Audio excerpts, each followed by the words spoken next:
के कहने पे क्या बोल रहा, जंगल चला जाएगा? नहीं नहीं, अभी नहीं, एक इंसानियत क्या कहता है, अगर ऐसे राम को पुरुषोत्तम मानते हैं, राम को भी चाहिए कि उसका मतलब विश्लेषण करना चाहिए। अच्छा, जबकि राम जानते हैं कि मेरी पत्नी सही है। हाँ। हाँ? तो राम ने विश्लेषण नहीं करते हुए एक प्रजा के बात को दरबार में मतलब मजबूती उस महिला को मतलब इंसाफ नहीं दे करके, इंसाफ दिलाना चाहिए उसको, राम को इंसाफ दिलाना चाहिए। लेकिन वो अपने मर्यादा को बरकरार रखने के लिए सीता पर इल्जाम लगी, ना कि उस पत्नी वो जुल्हा अपने पत्नी पे लगाया इल्जाम, अपने पत्नी पे के साथ साथ वो राम के पत्नी पे मतलब राजा के ही भी पत्नी पे मतलब उन्होंने मतलब इल्जाम लगा दिया। रावण ने रखा, क्या आपके हिसाब से ये उचित था, राम को ऐसा करना चाहिए? यह अपने हिसाब से उनके उसके साथ कुछ और घटना था उस परिवेश में, कुछ और होना था। जिस तरह से बन जाकर के उन्होंने जो काम किया वो अधूरा रह गया था। राम का दो मकसद हो गया, जब तक कोई लेकिन नहीं लगाता था अपने मन से भेज नहीं सकता था, और जब लेकिन आया तो उसको भी मौका मिला। अच्छा। तो एक वाल्मीकि, महर्षि वाल्मीकि थे, जो कि इनके लिए मतलब वहां तक नहीं जा पाए थे मतलब, तो वहां से एक इतिहास बनता है। रामायण में कुछ कड़ी बच गया था अधूरा, उसको पूरा करने के लिए, जो कि दशरथ के मित्र रह चुके हैं वाल्मीकि। तो उस मित्र को उन्होंने जब रामायण का संस्कृत में वर्णन किया है, रचना की है, उसको अपने कड़ी से जोड़ने के लिए इस सीता का त्याग किया। अच्छा, ना कि वो जोल्हा के बात पर जंगल भेज दिया। अच्छा, सीता का त्याग करने के पीछे उद्देश्य भी था उनका। अच्छा।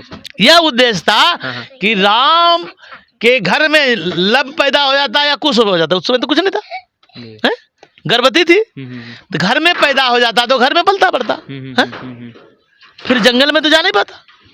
लेकिन पहले के समय में तो था ना, पहले के समय में उसी में मौका मिल गया ना। पहले के समय में लोग जो भी बच्चे होते थे सब तो जंगल में जाके पढ़ता था। प्राचीन काल की शिक्षा तो जंगल में ऋषि मुनियों द्वारा ही होता था। तो ये सब तो कहीं ना कहीं गलत हो सकता था।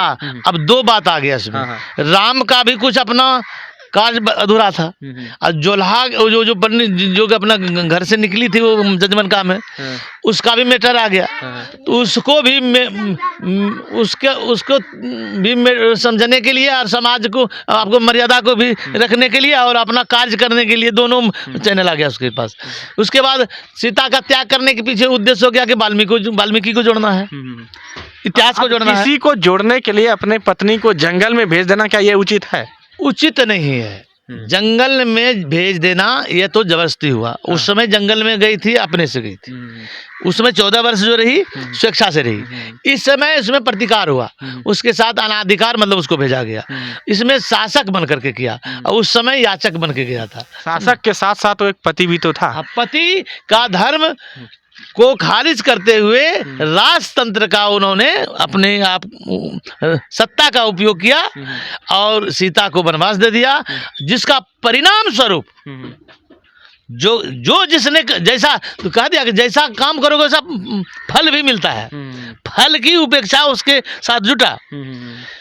एक साधारण व्यक्ति के कहने के बाद सीता का त्याग किया, तो उसका फल स्वरूप सीता रावण से तो लंका से तो लौट के चली आई अयोध्या, लेकिन वाल्मीकि के जंगल से आश्रम से लौट करके अयोध्या नहीं ला पाया राम ने।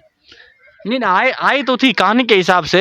जब वाल्मीकि जी के यहाँ से जब वो वापस आई थी अयोध्या राजा राम के महल में, तो सीता माता वहीं तो धरती फट के फिर अंदर चली गई थी। ये सब कहानी तो वहीं का है ना। वाल्मीकि के आश्रम के कुछ ही दूरी पर धरती फटी। अयोध्या महाराज, हमने जो रामायण देखा है, जो बनाया हुआ रामायण है, जो फिल्मों में देखा है, सत्य यही है कि जिस समय लव कुश या अश्वमेध यज्ञ का मतलब महर्षि वशिष्ठ ने अश्वमेध यज्ञ करने के लिए राम को किया, तो अश्वमेध यज्ञ का घोड़ा जब पकड़ा लव कुश ने, उसके बाद जो कहानी बना, तो सीता का प्रत्याग बहुत बड़ा इतिहास बना। मतलब राम के लिए बहुत बड़ा बहुत क्षति की बात आती है यहाँ पर। उसको एहसास होना पड़ा कि हमें क्या मिला, धरती की पुत्र। तो कहीं ना कहीं जब राम को भी पश्चाताप हुआ इस बात पे कि उसने सीता को क्यों, पश्चाताप तो होना ही है कर्म पे आधार पे। यहाँ तो कर्मण्यवाद कार्य मस्त कर्म की परिभाषा के आधार पे, कर्म के आधार पे राम को भी बन जाना पड़ा। और राम ने जो कर्म किया कैकेयी के बात पे मतलब वो बन गया, और राम के बाद पे मतलब छोड़ा गया मतलब सीता को। तो इसमें राजतंत्र का मतलब उपयोग हुआ, और उस समय एक राजा के और माँ बाप के कहने पे चला गया, उसका कर्तव्य निभाया। यहाँ एक जो आगे या किसी के कहने पे मतलब वो चला सीता को प्रत्याग कर दिया। तो अपने पत्नी का जो कि इतना प्यार करता था दोनों को और प्रत्याग करता है, तो कहीं ना कहीं एक उद्देश्य था, उसको पूरा करने के लिए ऐसा किया। का मतलब आपका यही है कि जब राम को भी दुख हो ही गया, राम को भी इस बात से चिंता हुआ कि उसने अपने पत्नी को धोखे में किसी के कहने पर जंगल भेज दिया। लेकिन यहाँ लोग समझने के लिए तैयार नहीं है कि राम ने गलत किया।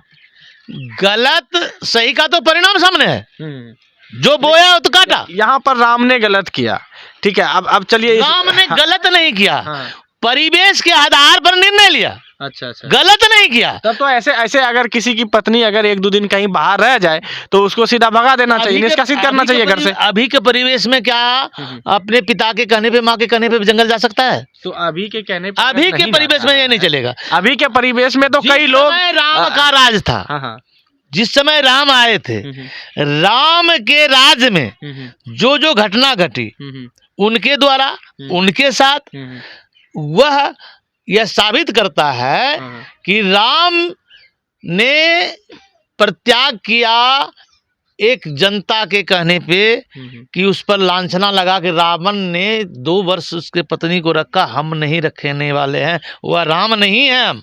नहीं, वो बात तो हो ही गया पहले क्लियर। नहीं है, इसी पर बोला कि तब तो अभी भी एक आदमी है जो कि समझदारी से परे है, अभी भी एक आदमी है इल्जाम लगाने वाला।